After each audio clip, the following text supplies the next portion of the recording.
بسم اللہ الرحمن الرحیم۔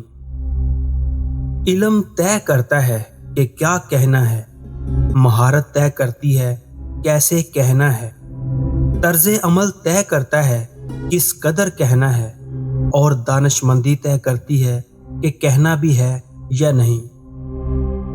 باتوں کی مٹھاس اندر کا بھید نہیں کھولتی۔ مور کو دیکھ کر کون کہہ سکتا ہے کہ یہ سانپ کھاتا ہوگا۔ زندگی گزارنا نہیں، جینا سیکھیں۔ ہر انسان کی زندگی میں دکھ پریشانیاں آتی ہیں۔ ان کا اشتہار لگانے سے ہمدردی تو مل جاتی ہے مگر سکون نہیں ملتا۔ اللہ سے رجوع کرنے میں کوئی جھجک نہ کرو، اس کے پاس تو گزرے ہوئے کل کی معافی بھی ہے اور آنے والے کل کا انعام بھی۔ سہنے والوں کو اگر صبر آ جائے تو کہنے والوں کی اوقات دو کوڑی کی رہ جاتی ہے۔ مچھلی مر جاتی ہے لیکن اس کے کانٹے کبھی نہیں مرتے۔ اس طرح کچھ رشتے ٹوٹ بھی جائیں تو مگر یادوں کی شکل میں کبھی ختم نہیں ہوتے۔ وہ تماچا جو خلوص کے بدلے پڑے انسان کو بدل کے رکھ دیتا ہے۔ ہم سمجھتے ہیں کہ خدا ہمیں اوپر سے دیکھتا ہے، در حقیقت وہ ہمیں اندر سے دیکھتا ہے۔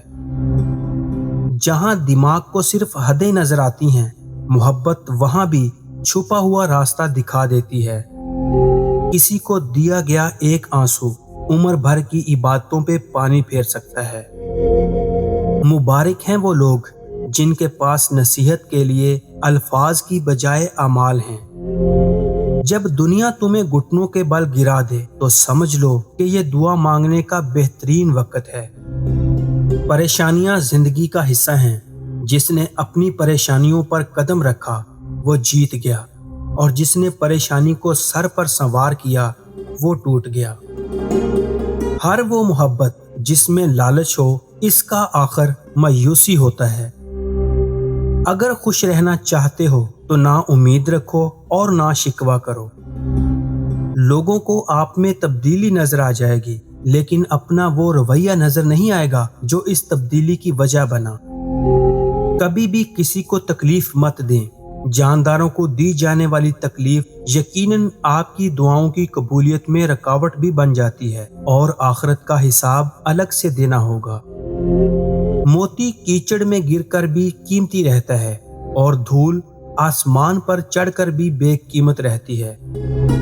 چھن جانے کے بعد جس مقام کی تلاش دوبارہ شروع ہو جائے وہی مقام انسان کی جنت ہے۔